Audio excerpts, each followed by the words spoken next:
अस्सलाम वालेकुम ख़ातिन हज़रात। आज का दिन बहुत इम्पोर्टेंट है।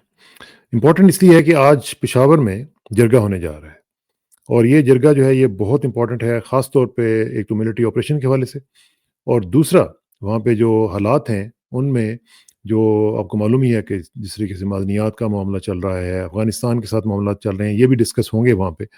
तो इसमें जो भी डिसीजंस होंगे, आज होंगे या 1-2 दिन में जब भी होंगे, वो बहुत ही इम्पोर्टेंट होंगे ना सिर्फ केपी के लिए बल्कि पूरे पाकिस्तान के लिए। एक तो उसके ऊपर बात करते हैं। दूसरा ये है कि आज नेशनल असेंबली में अमेंडमेंट ये जो 27वीं है, ये पेश की जाएगी और ज़ाहिर है कि वो विदाउट एनी हिंड्रेंस मेरा ख़्याल है कि 5-6 मिनट में ही शायद मंज़ूर हो जाए, क्योंकि ये तमाशा जो हम पिछले कुछ दिनों से देख रहे हैं, ये तो ऐसे ही हो रहा है। साथ-साथ एक और चीज़ जो है वो एक्सपेक्ट की जा रही है, आज या कल हो सकता है कि कुछ जजेस जो हैं, वो इस 27वीं तरमीम की रिएक्शन में और एहतजाज में कुछ लोग जो हैं वो रिज़ाइन दे दें। उसमें सुप्रीम कोर्ट के जजेस भी हो सकते हैं और उसमें इस्लामाबाद हाई कोर्ट के जजेस भी हो सकते हैं। कौन-कौन से जजेस हो सकते हैं, इस पर ज़रा तज़िया करते हैं। जस्टिस अतहर मीर साहब ने एक लेटर लिखा है। उसमें उन्होंने 7 सफ़हात का ये लेटर है, बड़ा ज़बरदस्त उन्होंने लेटर लिखा है और सारी एक चार्जशीट जो है वो इन्होंने उसमें बयान कर दी है। एक दूसरी ये चीज़ कि जो कल आपको मालूम है कि दिल्ली में जो लाल किले के साथ धमाका हुआ था, अगरचे पहले इन्होंने कहा जी कि पाकिस्तान उसमें इन्वॉल्व हो सकता है, लेकिन बाद में पता चला कि वो एक्सीडेंट है। लेकिन उसके साथ-साथ हम देखते हैं कि वेरी नेक्स्ट डे पाकिस्तान में 2 जगहों पे अटैक हुआ है। एक तो आज इस्लामाबाद में, जो कि बहुत बड़ा अटैक अवर्ट हुआ है, क्योंकि अगर वो कचहरी के अंदर चला जाता तो मामलात बहुत सीरियस हो सकते थे। लेकिन साथ ही साथ हमने देखा कि जो वाना में जो कॉलेज है, कैडेट कॉलेज, उस पे अटैक हुआ और बहुत शदीद अटैक हुआ। तो उसकी जो रिस्पॉन्सिबिलिटी है वो भी टीटीपी ने कबूल कर ली है। ख्वाजा आसिफ साहब कह रहे हैं कि अब इसके बाद अफ़गानिस्तान के ऊपर जो अटैक है वो रूल आउट नहीं किया जा सकता। तो क्या होगा, किस तरीके से होगा? और एक फिर आज आपने देखा ट्वीट भी जो आया था कि कमिंग सून इस्लामाबाद, अफ़गानिस्तान के हलकों में ये एक ट्वीट दिया गया, जिससे फिर मज़ीद जो हैं वो इशारे जो हैं वो भारत के साथ मिलते हैं अफ़गानिस्तान के, तो वो भी मामला जो है वो काफ़ी सीरियस है। तो देखते हैं इसका क्या सूरत होती है। अगर टाइम मिला थोड़ा-सा इंटरनेशनल न्यूज़ जो है उस पे भी बात करेंगे और इन तमाम अमूर पे गुफ्तगू करने के लिए हमारे साथ तशरीफ़ रखते हैं हमारे दोस्त और सीनियर सहाफ़ी जनाब साद हफ़ीज़ साहब। साद भाई से बात करेंगे। साद भाई अस्सलाम वालेकुम जी। जी, वालेकुम सलाम खजाना साहब। साद भाई, आज जैसे मैंने कहा कि बड़ा इंपॉर्टेंट दिन है, जरगे का भी दिन है और उसमें बड़े इंपॉर्टेंट जो डिसीजंस हैं वो हो सकते हैं और जिनकी जो जो फॉल आउट है वो शायद काफ़ी जगहों पे महसूस किया जाएगा। तो इसको आप किस तरह देख रहे हैं? फिर मैं आता हूँ ज़रा जो आज के जो जो कल धमाके हुए हैं उन पे भी। तो पहले ज़रा जरगे की बात कर लेते हैं कि जरगे में जो आज चीज़ें डिस्कस होने जा रही हैं, कितनी इंपॉर्टेंस है जी उनकी? बहुत ही इम्पोर्टेंट है खजाना साहब। सबसे बड़ी बात तो कि मिलिट्री ऑपरेशंस अगर केपी में जो कि हो रही हैं, वो इस जगह की उसकी क्या व्यू होगी, उनका क्या रिएक्शन होगा इससे, क्योंकि सबसे ज़्यादा कोलैटरल डैमेज होती है वहाँ, सिविलियंस की डेथ्स होती हैं। हाँ। लेकिन दूसरी बात ये भी है कि ये जो ऑपरेशंस होती हैं, केपी इसको ओन नहीं कर रही और केपी ओन इस वजह से नहीं कर रही क्योंकि अवामी सपोर्ट नहीं है इनके लिए, क्योंकि काफी दिन से आप देख रहे हैं कि काफी टेंशन है सेंटर और केपी के गवर्नमेंट में भी और केपी के लोगों के साथ भी। तो ये जो है ना, ये सिचुएशन जो है बड़ी वॉलेटाइल है। तो ये जो जिरगा हो रहा है, इससे पता चल जाएगा कि कितनी यूनिटी है या नहीं है और इसको किस तरह डील किया जाएगा आगे चल के, क्योंकि पॉलिसी तो एक होनी चाहिए ना। अब या तो नेगोशिएशंस की पॉलिसी होनी चाहिए या फिर एक पॉलिसी ये होनी चाहिए कि भाई एग्रीमेंट होना चाहिए कि भाई स्पेसिफिक सिचुएशंस में मिलिट्री ऑपरेशंस करनी पड़ती हैं क्योंकि हमारे लोग मर रहे हैं and so on so fourth. तो ये जिरगा जो है एक पल्स होता है, आप जैसे जानते हैं वो केपी के अंदर एक तरह का पल्स होता है, आपको एक आइडिया देता है कि भाई लोग क्या सोच रहे हैं और इतने इंपॉर्टेंट लोग क्या सोच रहे हैं। और ख़ास तौर पे इस वजह से भी कि वहाँ पे जो इश्यूज़ हैं, वो चूँकि डायरेक्टली एस्टेब्लिशमेंट उसको डील करती है, तो इस मामले में उनका स्टेक चूँकि इन्वॉल्व्ड है, तो उनका ये कहना है कि जी जो भी बात वहाँ पे आप करते हैं, जो भी ऑपरेशन आप करते हैं, उसमें केपी गवर्नमेंट का वहाँ पे एक इनपुट होना चाहिए और उसमें अगर वो इस तरह के डिसीजंस करते हैं कि जो कि एस्टेब्लिशमेंट की मर्ज़ी के खिलाफ हो सकते हैं, मसलन वो ये कह सकते हैं कि जी there will be no military operation, दूसरा वो ये कह सकते हैं कि जी अफगानिस्तान के साथ मामलात को जो है वो एमिकेबली और टॉक्स के जरिए हल किया जाए, जो कि अभी पाकिस्तान की पॉलिसी नहीं लग रही है। तो फिर क्या होगा? क्लैश होगा? क्लैश हो सकता है। एक मैं कनेक्शन क्विकली कर दूं, बड़ा इंपॉर्टेंट है कि हम लोग बलूचिस्तान की जो पॉलिसी है ये काफी डेकेड से, काफी वक्त से रावलपिंडी से रन कर रहे हैं, रिमोट कंट्रोल से। अब इनकी कोशिश यही है 5-6 साल से कि रिमोट कंट्रोल से केपी की भी पॉलिसीज रन करें। लेकिन एक खास डिफरेंस है इसमें कसाना साहब, कि केपी में एक पॉपुलरली इलेक्टेड गवर्नमेंट है और उसके बगैर, उनको साथ लेके बगैर रिमोट कंट्रोल से आप ऑपरेट नहीं कर सकते जैसे बलूचिस्तान में आप कर रहे हैं। हाँ। और ये एक खास डिफरेंस है क्योंकि वहां केपी के अंदर लोगों को, अवाम को अपने साथ लेना पड़ेगा और वो बड़ा मुश्किल होगा क्योंकि जब तक के एडमिनिस्ट्रेशन, दोनों एडमिनिस्ट्रेशन में कोई यूनिटी ना हो तो ये आगे चीज बढ़ नहीं सकती। हाँ, लेकिन उसमें मसला तो यही है ना कि अगर इस्टेब्लिशमेंट और जिस तरह के भी अब हालात देख रहे हैं वहाँ पे, और जिस तरह उनको रिडिक्यूल किया जाता है, उनके लिए ह्यूमिलिएशन जो है वो क्रिएट की जाती है चीफ मिनिस्टर केपी के लिए, तो उस सूरत हाल में तो फिर मामला जो है वो लगता यूं है कि जैसे कुछ इतने अच्छे शायद उसमें नताइज ना निकल सके, और अगर नहीं निकलेंगे तो जाहिर है कि वो पाकिस्तान के लिए भी खतरनाक हो सकते हैं और केपी के लिए भी खतरनाक हो सकते हैं। जाहिर है कि बिल्कुल वहाँ हो पे सकते हैं जो क्योंकि ये वही चीज कर रहे हैं जो बलूचिस्तान में करते हैं, कैरेट एंड स्टिक पॉलिसी है। एसेंशियली ये है कि भाई आप हमारे साथ आ जाएं तो हम आपको ये चीजें देंगे, आपको इमरान खान से भी मिलवा देंगे and so on so fourth. लेकिन जब तक सोहेल अफरीदी साहब रेजिस्ट कर रहे हैं इस चीज को, ऑपरेशन को और इम्पोजिशन को सेंटर के, तो वो इनको कोई रूम नहीं दिया जा रहा। और यही एक टेंशन है, मेजर टेंशन यही। और वो टेंशन नजर आ रही है। लेकिन ये बताएं कि आज दूसरी तरफ हम देख रहे हैं कि आज नेशनल असेंबली में, आपको पता है कल तो सेनेट में सेल थ्रू कर गई थी अमेंडमेंट जो थी, और आज नेशनल असेंबली में पेश की जाएगी। वहां पे तो बंदा ही मसला ही कोई नहीं है, वहां पे तो आराम से 5-6 मिनट के अंदर अंदर सब कुछ ये सब हो जाएगा। तो एक नया कॉन्स्टिट्यूशन जो है वो इमर्ज करेगा इसके बाद, क्योंकि पिछले की तो हालत बिगड़ गई है। अब वो जो सूरत हाल बनेगी, इसमें क्या आप फोर्सी कर रहे हैं कि ये जो अमेंडमेंट आएगी, जब ये जाहिर है कि पास हो जाएगी, तो उसके बाद का सिनेरियो जो है उसमें क्या क्या चीजें हो सकती हैं और उसका क्या इम्पैक्ट पड़ेगा आपके ऊपर? आपके साथ इस मामले में पिछले हफ्ते से बात नहीं हुई? जी हाँ, बिल्कुल कसाना साहब। एक तो मेजर चीज जो हम दोनों एग्री करते हैं, आई थिंक, कि ये इमरान खान के डर से किया जा रहा है। इमरान खान का जो डर है और अवाम का जो डर है, क्योंकि इमरान खान अवाम को रिप्रेजेंट करते हैं, तो वो इसको अमेंडमेंट को पास किया जा रहा है कि सेंट्रलाइज कर लें और पावर को। एक तो ये चीज हो गई, और दूसरी चीज ये है कि ये जो इम्यूनिटी का चक्कर है ये सबसे ज्यादा इंटरेस्टिंग है इसके अंदर, क्योंकि इम्यूनिटी तो एक ऐसी चीज होती है कि भाई आप कुछ भी करें और आप कोई भी चीज मुल्क के खिलाफ भी करें, आप आगे चल के आपको कोई आर्टिकल 6 लगने वाला नहीं है, क्योंकि आप इम्यून है इस चीज से।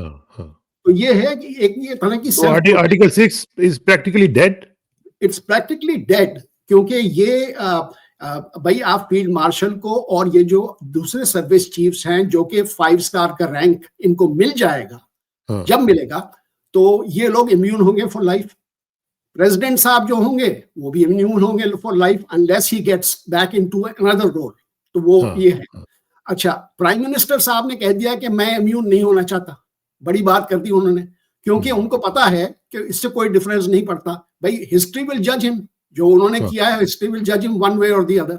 लेकिन इसकी वजह से ये हो रहा है कि हर चीज जो है ये पाकिस्तान के अंदर बड़ी अनफॉर्चुनेट चीज हुई है। 73 कॉन्स्टिट्यूशन जब ये पास हुआ था तो एक तरह की सिविलियन सुपरमेसी का एक चांस बना था। लेकिन सारे सक्सेसिव एडमिनिस्ट्रेशन में जुल्फिकार अली भुट्टो के बाद चलते चलते ये सारे इन्होंने इसको इरोड कर दिया है, और आज इसी वजह से हम यहाँ खड़े हैं कि एसेंशियली सिविलियन सुपरमेसी जो है वो खत्म हो चुकी है, बिल्कुल खत्म हो चुकी है। लेकिन साथ ही देखें जो इम्पोर्टेंट जो स्टेटमेंट दी है राजा नासिर अब्बास साहब, जो कि नॉमिनेटेड ऑपोजिशन लीडर हैं, वो ये कह रहे हैं कि इन्होंने पाकिस्तान तोड़ने की, ये मैं कह रहा हूँ कि खुदा न खास्ता बुनियाद रख दी है, इससे पाकिस्तान टूटने की तरफ जाएगा खुदा न खास्ता। बिल्कुल हो सकता है ये, क्योंकि आप देख रहे हैं ना कि अब अवाम को मोर एंड मोर सेंटर से दूर किया जा रहा है। एसेंशियली ये एक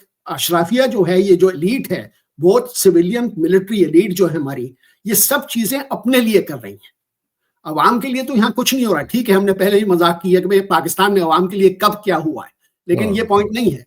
अब पाकिस्तान इतना बड़ा इतना पॉपुलेटेड मुल्क हो गया है कि दूसरी साइड के ऊपर पॉवर्टी इतनी बढ़ गई है, यानी कि इतनी बुरे इकोनॉमिक हालात हैं। तो ये दोनों मिलके, एक तरह से रिप्रेशन, दूसरी तरफ इकोनॉमिक इश्यूज जो है पाकिस्तान के, जो लोग मोर एंड मोर पॉवर्टी बढ़ती चली जा रही है, उसकी वजह से ये पाकिस्तान के टूटने का ये सिनेरियो जो है ये डेवलप हो सकता है। लेकिन दूसरी चीज उसको फ्लिप कर दें अगर, तो ये लोग ये समझते हैं, इनकी ये जो अशराफिया की ये थ्योरी है कि हम जितनी पावर को अक्यूमुलेट कर लेंगे, अगर हम ये कर लेंगे तो पाकिस्तान बच जाएगा और पाकिस्तान डेवलप भी कर जाएगी। एक डिफरेंट पॉलिटिकल फिलॉसफी है ये, बिल्कुल टोटली। अच्छा, लेकिन इसी सिचुएशन में, क्योंकि अब लोगों को ये पता चल चुका है, और अभी हमने देखा अपने कल वो लेटर भी पढ़ा होगा, जस्टिस मंसूर अली शाह साहब ने जो लिखा है उसमें उन्होंने काफ़ी चीज़ें लिखी हैं। फिर उन्होंने अब जस्टिस अतहर मिनल्ला साहब का भी लेटर आ गया, अब उन्होंने भी उसमें काफ़ी चीज़ें लिखी हैं और चार्जशीट किया है पूरी इस सिचुएशन को। अब ये इन लेटर्स के बाद कहा यह जा रहा है और सोचा ये जा रहा है कि और शायद तसव्वुर ये किया जा रहा है कि ये जो जजेस हैं ये अब शायद इस्तीफ़ा देना चाहते हैं, उससे पहले ये अपना एक इत्माम हुज्जत टाइप की जो चीज़ है वो कर रहे हैं। और इसी तरह के जो जजेस हैं, आपको मालूम है, जो इस्लामाबाद हाई कोर्ट में हैं, क्या आप फोर्सी कर रहे हैं कि वो रिज़ाइन देंगे? और अगर देंगे तो क्या आज या कल देंगे? क्या आपका क्या ख्याल है?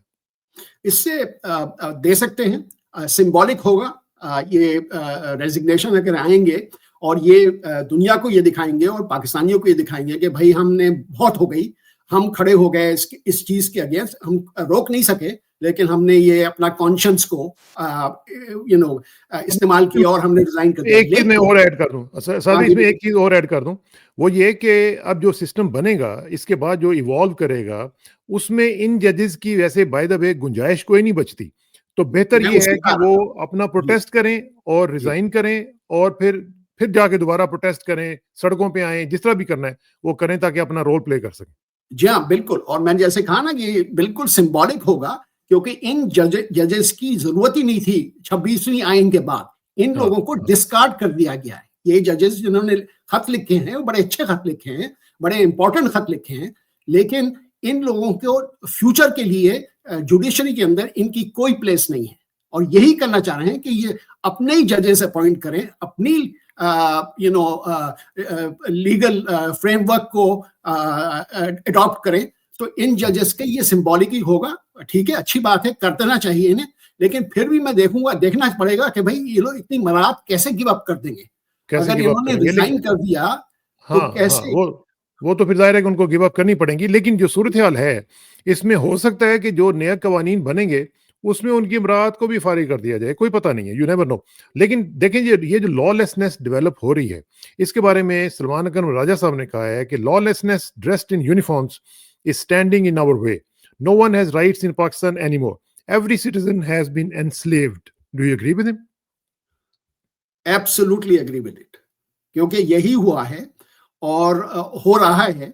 और कोई अफसोस की बात तो ये है ना कि टॉक शोज के ऊपर और प्रेस कॉन्फ्रेंसेस के अंदर और ड्राइंग रूम के अंदर ये जो अपोजिशन है ये बाहर आती है, बातें करती है, लेकिन अभी तक इन्होंने कोई पब्लिक कोई मेजर तहरीक नहीं चलाई। अब तक तो चल जानी चाहिए थी ऐसी तहरीक। और अफसोस की बात है कि ये है, और ये सारी चीजें होती रहेंगी, लेकिन कोई पाकिस्तान में चेंज नहीं आएगी जब तक कि लोग बाहर नहीं आएंगे। और लगता ऐसे है कि लोगों का बाहर आना बहुत रिमोट हो गया है। अगर ये साद भाई, जिस तरह रेजिग्नेशंस की बात आप कर रहे हैं, अगर ये सिचुएशन डेवलप होती है तो आप क्या फोर्सी करते हैं कि कौन कौन से जजेस जो हैं सुप्रीम कोर्ट से और कौन से जजेस जो हैं इस्लामाबाद हाई कोर्ट के जजेस वो इस्तीफा दे सकते हैं? जी हाँ, बाय नेम तो करने में तो यही दो नाम तो आपने ऑलरेडी ले दिए, जस्टिस मिनल्ला का और जस्टिस मंसूर अली शाह का। कुछ और ये भी है कि जस्टिस आयशा भी हैं, जस्टिस आयशा भी हैं। जस्टिस आयशा, जो जिनका फ्यूचर बड़ा ब्राइट था बाय द वे, हाँ, क्योंकि हाँ, यंग हाँ। जज हैं और बहुत ही वो ब्राइट। फ्यूचर की चीफ जस्टिस भी थी। बिल्कुल जी, बिल्कुल, बिल्कुल, एब्सोल्युटली। उन्हें मैंने सुना भी है, यहाँ आई थी ह्यूस्टन, तो एंड सो हाँ, ऑन। तो ठीक है, तो एक तो ये, और जो 5 जजेस ने आपकी, अब तो 4 रह गए हैं मेरे ख्याल में हाई कोर्ट के अंदर की भी, जिन्होंने वो खत लिखा था फेमस, जी, जी, जी। आपको याद हाँ, होगा। हाँ, तो बिल्कुल, बिल्कुल। उनकी भी रूमर्स ये हैं कि वो चारों रिज़ाइन कर देंगे। हुँ। अच्छा, अगर ये ऐसा होता है तो ये बहुत बड़ा, मेरा ख़्याल है कि एक स्लैप होगा in the face of this evolving system.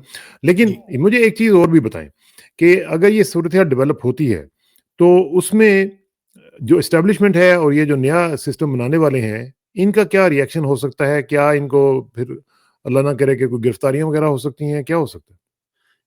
मेरे ख्याल में गिरफ्तारियां तो करने की जरूरत ही नहीं है, ये तो बेसिकली मुल्क से बाहर नहीं जाने देंगे इन्हें। एक तो हुँ। वो एग्जिट लिस्ट के ऊपर लगा देंगे ज्यादा हाँ, से ज्यादा। हाँ, हाँ, अगर हाँ। इन्होंने कुछ और उससे ज्यादा किया कि भाई इन्होंने तहरीक के अब कोई पार्ट बनाए, तो अरेस्ट कर लेंगे। लेकिन कुछ जजेस इस सिस्टम को हिला नहीं सकते और गिरा नहीं सकते, सिर्फ लोगों को बाहर निकलना पड़े। जी हाँ। आपका बेसिक पॉइंट ये है कि लोगों को बाहर निकलना पड़ेगा। अच्छा, अब ज़रा थोड़ा-सा आ जाते हैं जो आज आपने पढ़ा होगा पाकिस्तान में धमाके हुए। एक तो वहाँ पे हुआ, इस्लामाबाद में हुआ, दूसरा वाना का जी, कैडेट कॉलेज उसके ऊपर अटैक हुआ और ये सिर्फ़ चंद घंटों में हुआ जो कि न्यू दिल्ली में जो कि कल एक्सप्लोजन हुआ था और उसके बाद पहले उन्होंने कहा जी कि पाकिस्तान इसमें इन्वॉल्व हो सकता है और ये है और वो है, जैसे वो नॉर्मली करते हैं, उनकी तो आदत है। वहाँ पे किसी को खाँसी भी आ जाए तो कहते हैं कि शरबत पाकिस्तान से आएगा। ये मुझे बताएँ कि ये कितना इम्पोर्टेंट है कि इस मौके के ऊपर इस तरह के अटैक्स करना हो, क्योंकि इस्लामाबाद का अटैक जो है ये बहुत बड़ा अटैक हो सकता था अगर वो बंदा कचहरी के अंदर चला जाता। तो ये जो सूरत हाल है उसके बाद फिर इसको लिंक कर दें कि अफ़गान सिचुएशन के ऊपर कि क्योंकि ख्वाजा आसिफ साहब ये कह रहे हैं कि ये इसके ताल्लुक, चूँकि टीटीपी ने इसकी रिस्पॉन्सिबिलिटी ले ली है, तो वो कह रहे हैं कि ख्वाजा आसिफ साहब कहते हैं कि इस जो अटैक है on Afghanistan it can not be ruled out. जी हाँ। तो क्विकली, इंडिया में जो अटैक हुआ है वो उन्होंने अभी तक तो पाकिस्तान को ब्लेम नहीं किया, लेकिन उनकी इन्वेस्टिगेशन जो चल रही है हाँ, वो क्लोजली वॉच वो कर रहा कहते हैं, हूँ। आप कह रहे हैं कि अभी तक एक्सीडेंट हुआ है। मेरा ये ख्याल है कि अभी तक वो एक्सीडेंट एक्सेप्ट नहीं कर रहे, और वो आगे उन्होंने एक इन्वेस्टिगेशन लॉन्च की है कि ये कोई जिहादी अटैक तो नहीं है। तो ये अभी चल रहा है, इंडियन प्रेस में तो यही चल रहा है जहां तक ठीक है। I don't think they have accepted it. Pakistan के अंदर जो हुआ है दोनों जगह, बड़ी इंपॉर्टेंट बात है ये कि भाई इतनी सिक्योर लोकेशंस के ऊपर हाँ। ये तो सिक्योरिटी फेलियर है। कसाना साहब, क्लियरली हुँ, सिक्योरिटी फेलियर है, क्योंकि भाई इस्लामाबाद तो सबसे ज्यादा प्रोटेक्टेड एरिया है पाकिस्तान में। एक तो ये हो गया, और दूसरा वो जो कैडेट कॉलेज है, भाई कैडेट कॉलेज के तो ये जो स्टूडेंट्स होते हैं, they are the prize of the हाँ, पाकिस्तान फोर्सेस, क्योंकि ये लोग सारे निकलते हैं, ये फोर्सेस को ज्वाइन करते हैं और बड़ी मिलिट्री फैमिली से आते हैं एंड सो ऑन। और ये जो वाना का जो कॉलेज है, वो बड़ा सिक्योर लोकेशन समझा जाता था। तो ये दोनों सिक्योरिटी फेलियर्स हैं। अच्छा, अगर ये इनकी इंटेंशन ये है टू फौज की और इम्पोर्टेंस दिखाना, और बेसिकली ये हो सकता है कि इन्होंने ये डिसाइड किया हो कि भाई थोड़ी बहुत अगर ये सिचुएशन खराब हुई तो ये हमारे लिए एक्सेप्टेबल है और हमारी फेवर में जाती है, क्योंकि मैं लिंक करता हूँ आसिफ के जो स्टेटमेंट है कि भाई वो कह रहे हैं कि भाई अब जो will follow the terrorist into Afghanistan. तो हुँ, एक्सपेक्टेशन ये है कि अगले हफ्ते, पूरे हफ्ते अब पाकिस्तान कोई काउंटर अटैक करेगा वहां, डेफिनेटली। अच्छा, हुँ, कोई क्वेश्चन ये है कि किस तरह करेगा, क्या वो एयरफोर्स को इस्तेमाल करेगा? फिर उससे हाँ, टेंशन अफगानिस्तान के साथ बहुत बढ़ जाएंगी। और मेरा ये ख्याल है अगर वहां कोलैटरल डैमेज हुआ एयरफोर्स के अटैक्स का एंड सो ऑन, तो ये जो हालात हैं ब्रेक डाउन हो सकते हैं अफगानिस्तान के साथ। हुँ, लेकिन क्योंकि ये हार्ड स्टेट को अब प्रमोट कर रहे हैं फील्ड मार्शल साहब, और इनके ये जो इलीगल रेजीम हमारे इनके साथ है, तो मेरा ये ख्याल है कि दे डोंट माइंड दिस। इनका ये ख्याल है कि आजकल हुँ। पाकिस्तान का झंडा बहुत हाई चल रहा है इंटरनेशनली और रीजनली, तो ये एक्सेप्ट कर सकते हैं कि भाई अगर थोड़ी बहुत प्रॉब्लम भी हुई, they can deal with it. They तो कैन डील विद इट। लेकिन जो अफ़गानिस्तान से जो देखें ना, जब कल इंडिया में अटैक हुआ और ये जी अटैक कह लें या धमाका हुआ, उसके बाद अफ़गानिस्तान से वो कमिंग सून इस्लामाबाद, इस तरह के ट्वीट्स आने शुरू हो गए। तो ये भी तो मेरा ख्याल है कि अफ़गान साइड को भी ये सोचना चाहिए कि यार ये लोग जो हैं इस तरह के ट्वीट्स करेंगे तो फिर ज़ाहिर है कि मामला तो ख़राब होंगे ना। बिल्कुल, लेकिन 2 चीज़ें हुई हैं कसाना साहब, कि वो लोग, मेरा ये ख़्याल है अगर पाकिस्तान ने वहाँ अफ़गानिस्तान के ऊपर हमला किया, वो रिटेलिएट नहीं करेंगे। मेरी एक्सपेक्टेशन ये है कि आपकी जो मैं बात कर रहा हूँ, कि वो काम रहेंगे, और उन्होंने ये जो काडर्स हैं इनके जो है टीटीपी के टीटीडी पाकिस्तान के, इन लोगों को पॉपुलेटेड एरियाज़ के अंदर छुपा दिया है ऑलरेडी। तो ये दोनों चीजें उन्होंने की हैं, तो मेरे ख्याल में उनकी तरफ से रिएक्शन इतनी स्ट्रांग नहीं होगी। इंडिया का इसके साथ कोई भी लिंक हो, क्योंकि इंडिया के साथ लिंक सिर्फ इतना ही इंपॉर्टेंट है कि इंडिया तालिबान को यूज कर रहा है टू मेक पाकिस्तान अनकंफर्टेबल, वो और इससे ज्यादा कुछ नहीं कर सकते। हाँ, ये सही कह रहे हैं आप। अच्छा, जरा थोड़ा सा इंटरनेशनल सिनेरियो को लेते हैं। एक तो ये है कि बड़ी इंपॉर्टेंट मीटिंग कल हुई मंडे वाले दिन, वो थी सीरियन प्रेसिडेंट अल-शरा की व्हाइट हाउस में प्रेसिडेंट ट्रंप के साथ।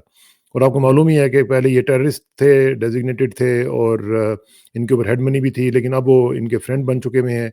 तो व्हाइट हाउस में उसकी जो मीटिंग हुई है, ये सारी की सारी जो रीजनल पॉलिटिक्स है उसको इसने चेंज कर दिया है इस अल-शरा के आने ने।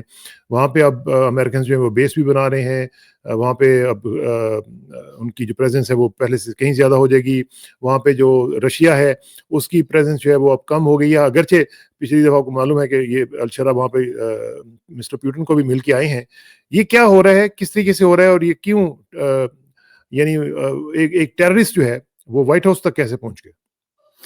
टेररिस्ट आज का जो फ्रीडम फाइटर है, यस्टरडे का टेररिस्ट होता है, ये नॉर्मल है अमेरिकन के पॉलिसीज के अंदर। तो इस वक्त ये उनको किसी की जरूरत थी, और मेन चीज ये है कि ये सुन्नी हैं और ये रिप्रेजेंट करते हैं मेजॉरिटी को सीरिया के अंदर। प्रीवियसली असद रजीम जो थी वो शियाइट थी, उनके जो माइनॉरिटी थी, and so on so fourth. तो एटलीस्ट ये साहब जो हैं एक्सेप्टेबल है from that point of view, तो इनको व्हाइट वॉश कर दिया गया है और ये उसमें आ गए हैं फोल्ड के अंदर। अच्छा, अब ये सारी जो इंस्ट्रक्शंस इनको इजराइल और यूएस से आएंगी वो ये फॉलो करेंगे। Independent Syria is dead. Syria independence जो है कॉम्प्रोमाइज हो चुकी है, और वही थी इनकी फाइनल ऑब्जेक्टिव। तो अब सीरिया जो है वो is part of this fold. वो कल इजराइल को अब्राहम रिकॉर्ड्स की बात होगी तो उसमें भी ज्वाइन कर लेंगे, and so on so fourth. तो ये जो है ना, ये अब सेटल्ड सिचुएशन है, एटलीस्ट इन देयर आइज। और ईरान के लिए भी ये बहुत बड़ा सेटबैक है ना, ह्यूज सेटबैक है कि उन्होंने इन्वेस्टमेंट बहुत की थी वहां सीरिया के अंदर, और उनकी जब असद की फॉल हुई थी उसी वक्त ये आपको नोटिस कर रहे थे कि उनका इन्फ्लुएंस कम से कम होता जा रहा है, और अब तो और भी almost nothing is left of the Iranian influence in Syria. और रूस इसके ऊपर कैसे रिएक्ट करेगा? रूस की अपनी इश्यूज हैं, आपको पता है यूक्रेन के साथ जो जंग हो रही है इट्स एक्सटेंडेड, और वो उनके कोई पिट्ठू भी तो नहीं है ना, they have no more puppets there, you know Assad is hiding in Moscow, तो एंड सो ऑन। तो उनके अब आगे चल के देखते हैं क्या होता है, बट मेरा ये ख्याल है कि सीरिया जो है कॉम्प्रोमाइज हो चुका है। सीरिया कॉम्प्रोमाइज हो चुका है। अच्छा, वेनेजुएला की तरफ से खबरें आ रही हैं कि जनाब वेनेजुएला जो है वो भी तैयारी कर रहे हैं, उन्होंने मैसिव मोबिलाइजेशन ऑर्डर कर दी है, और आपको पता है कि कैसे ये जो अमेरिका साहब हैं वो उनके ऊपर अटैक करने के लिए तैयारियां कर रहे हैं। तो अब क्या आप समझते हैं, do you see something happening coming weeks? In the coming weeks definitely कि कुछ हो सकता है, और इनका भी एजेंडा वेनेजुएला में वही है कि रेजिम चेंज। वो ये चाहते हैं कि जिनको नोबेल प्राइज मिला है, जो लेडी हैं, वो जो फैक्शन है, जो एलिटिस्ट फैक्शन है वहां, लैंड ओनर्स का एंड सो ऑन, उनको पावर में वापस लिया जाए। क्योंकि प्रीवियसली तो शावेज जो जिनका इंतकाल हो गया, उनके जो सक्सेसर मदुरो, ये लोग तो पीपल्स लोग थे ना, ये पीपल्स मूवमेंट था, एंड एंड सो ऑन। तो ये जो है ये एक्सेप्टेबल नहीं है वाशिंगटन को, और पूरी कोशिश की जाएगी। लेकिन मैं आपको एक चीज बता रहा हूँ, कैरिबियन के अंदर इसका काफी नेगेटिव रिएक्शन हो रहा है। Not everybody in the Caribbean is happy with the way ये जो है ट्रम्प साहब वहां प्रोसीड कर रहे हैं वेनेजुएला के अंदर। और आज भी आप देखें ना, आज भी इन्होंने 2 जो बोट्स थी, कश्तियाँ थीं, उनको अटैक किया है लैटिन अमेरिका में। तो ये तो रोज़ाना कुछ ना कुछ इस तरह की चीज़ें कर रहे हैं जो कि फ्लेयर अप हो सकती हैं। जी हाँ, किसान साहब, और इसी में तो मैं कह रहा हूँ ना कि इनोसेंट्स भी बहुत मारे जा रहे हैं इसमें। वो तो हाँ। कहते हैं ना कि हमने ड्रग बोर्ड्स के ऊपर अटैक किया है, लेकिन इसमें इनोसेंट्स भी बहुत मारे जा रहे हैं और उसकी वजह से रिएक्शन कैरिबियन में काफी हो रहा है। एब्सोल्युटली। और ख़ास तौर पे एक और भी खबर ये है कि यूएस ने डिसाइड किया है कि वो गज़ा का जो बॉर्डर है उसके ऊपर वो लार्ज बेस, बहुत बड़ा एक बेस जो है वो बनाने जा रहे हैं। तो क्या ये इसराइल का वहाँ पे इन्फ्लुएंस उससे उसके कम करने की कोशिश है, या ये कुछ और बड़े लेवल के कुछ प्लान्स कर रहे हैं? They have no plans in to get in the way of Israel. Israel जो कुछ करना चाहे वो कर सकता है अंडर अमेरिकन अम्ब्रेला। ये अपनी अपनी प्रेजेंस को कंक्रीट बना रहे हैं। मैं यूएस की बात कर रहा हूँ। Essentially it will be to help कि भाई ऐसी कोई रिपीट ना हो जैसे हमास का अटैक हुआ था इसराइल के ऊपर। So there's there खास is तौर पे no उसमें ये भी इम्पोर्टेंट है कि जैरेड कुशनर की भी मुलाकात हुई है नेतन्याहू से, वो भी गज़ा के हवाले से। तो हो सकता है कि ये कई चीज़ें जो हैं वो नई-नई वहाँ पे डेवलप करने जा रहे हों। अभी हमें नहीं पता कि क्या होगा, लेकिन बहरहाल कुछ ना कुछ हो रहा है। जी हाँ, डेफिनेटली हो रहा है और होता रहेगा। लेकिन मैं अभी तक कह रहा हूं ना कि मेन चीज ये है कि इजराइल की जो सपोर्ट है अमेरिका के अंदर, अवाम के अंदर और लोगों के अंदर, वो डाइल्यूट हो रही है काफी, वो बहुत कम हो गई है। तो हाँ, उसका इफेक्ट आज नहीं होगा तो 10 साल के बाद होगा, 15-20 साल के बाद होगा। होगा तो सही। हाँ, होगा तो सही। और ये सदर्न लेबनान पे भी इन्होंने स्ट्राइक्स की हैं 3-4 इसराइल ने, और ये कोई सीज फायर का इनको कोई रिस्पेक्ट नहीं है, वहाँ पे भी ये वायोलेशन कर रहे हैं, सब कुछ कर रहे हैं। लेकिन देखते रहेंगे इसके ऊपर। साद भाई, आपका बहुत बहुत शुक्रिया। इंशाल्लाह आपसे जल्दी मुलाकात होगी। Thank you very much for your time and see you soon जी। अस्सलाम वालेकुम। बहुत शुक्रिया।